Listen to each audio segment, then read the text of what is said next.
সময়ৰ এই অসমত আছিল এজন মহাৰজা, যাৰ ভয়তে সুবিধাবাদীয়ে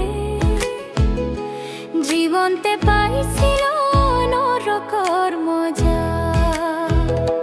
পোহৰৰ গান গাই গাই তেওঁ